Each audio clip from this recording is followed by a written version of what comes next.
अपनी बात प्रारंभ करने से पहले मैं आप सबसे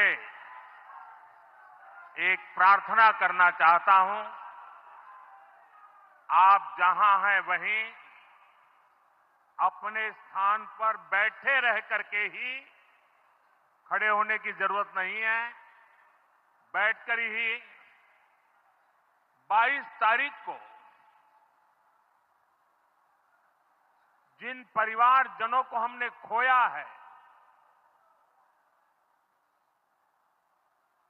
उनको श्रद्धांजलि देने के लिए कुछ पल हम अपने स्थान पर बैठ करके ही मौन रख करके अपने अपने आराध्य देव का स्मरण करते हुए उन सबको श्रद्धांजलि देंगे।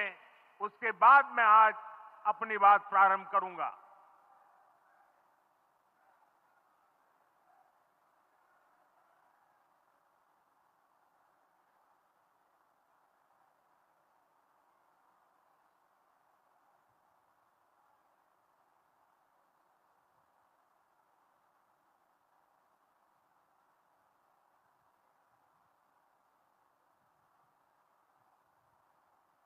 ओम शांति शांति शांति। बिहार के राज्यपाल आरिफ मोहम्मद खान जी, यहां के लोकप्रिय मुख्यमंत्री मेरे मित्र श्रीमान नीतीश कुमार जी, मंच पर उपस्थित अन्य सभी वरिष्ठ महानुभाव और बिहार के मेरे प्यारे भाई और बहनों, आज पंचायती राज दिवस के मौके पर पूरा देश मिथिला से जुड़ा है, बिहार से जुड़ा है।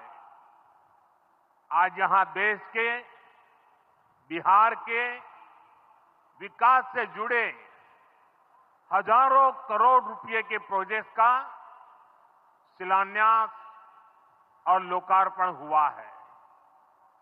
बिजली, रेल, इंफ्रास्ट्रक्चर के इन विभिन्न कार्यों से बिहार में रोजगार के नए मौके बनेंगे। आज राष्ट्रकवि रामधारी सिंह दिनकर जी की पुण्यतिथि भी है। मैं उन्हें विनम्र श्रद्धांजलि अर्पित करता हूं। साथियों, बिहार वो धरती है जहां से पूज्य बापू ने सत्याग्रह के मंत्र का विस्तार किया था।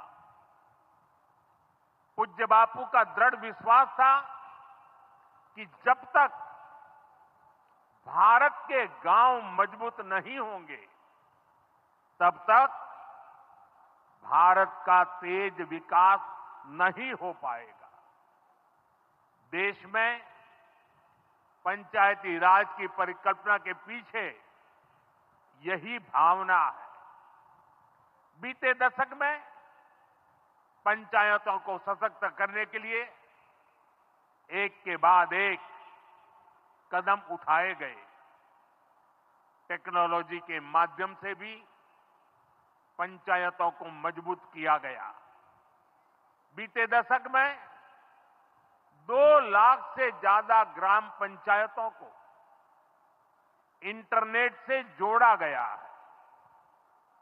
5.5 लाख से ज्यादा कॉमन सर्विस सेंटर्स गांवों में बने। पंचायतों के डिजिटल होने से एक और फायदा हुआ है। जीवन मृत्यु प्रमाण पत्र, भूमि धारण प्रमाण पत्र, ऐसे कई दस्तावेज आसानी से प्राप्त कर सकते हैं। आजादी के अनेक दशकों बाद जहां देश को संसद की नई इमारत मिली, वहीं देश में 30,000 नए पंचायत भवन भी बनाए गए। पंचायतों को पर्याप्त फंड मिले, ये भी सरकार की प्राथमिकता रही है। बीते 10 साल में 2 लाख करोड़ रुपए से ज्यादा का फंड पंचायतों को मिला है। ये सारा पैसा गांव के विकास में लगा है। साथियों, ग्राम पंचायतों की एक और बड़ी समस्या भूमि विवाद से जुड़ी रही है। कौन सी जमीन आबादी की है, कौन सी खेती की है, पंचायत की जमीन कौन सी है, सरकारी जमीन कौन सी है, और इन सारे विषयों पर अक्सर विवाद रहता था। इसके समाधान के लिए जमीनों का डिजिटलीकरण किया जा रहा है। जमीनों के रिकॉर्ड का डिजिटलीकरण से अनावश्यक विवादों को सुलझाने में मदद मिली है। साथियों, हमने देखा है कि पंचायतों ने कैसे सामाजिक भागीदारी को सशक्त किया। बिहार देश का पहला राज्य था जहां महिलाओं को इनमें 50% आरक्षण की सुविधा दी गई, और इसलिए मैं नीतीश जी का अभिनंदन करता हूं। आज बहुत बड़ी संख्या में गरीब, दलित, महादलित, पिछड़े, अति पिछड़े समाज की बहन बेटियां बिहार में जनप्रतिनिधि बनकर सेवाएं दे रही है, और यही सच्चा सामाजिक न्याय है, यही सच्ची सामाजिक भागीदारी है। लोकतंत्र ज्यादा से ज्यादा भागीदारी से ही समृद्ध होता है, सशक्त होता है। इसी सोच के साथ लोकसभा और विधानसभा में महिलाओं के लिए 33% आरक्षण का कानून भी बनाया गया है। इसका लाभ देश के हर राज्य की महिलाओं को होगा। हमारी बहन बेटियों को ज्यादा प्रतिनिधित्व मिलेगा। साथियों, देश में महिलाओं की आय बढ़ाने के लिए रोजगार, स्वरोजगार के नए अवसर बनाने के लिए सरकार मिशन मोड में काम कर रही है। बिहार में चल रहे जीविका दीदी इस कार्यक्रम से अनेक बहनों का जीवन बदला है।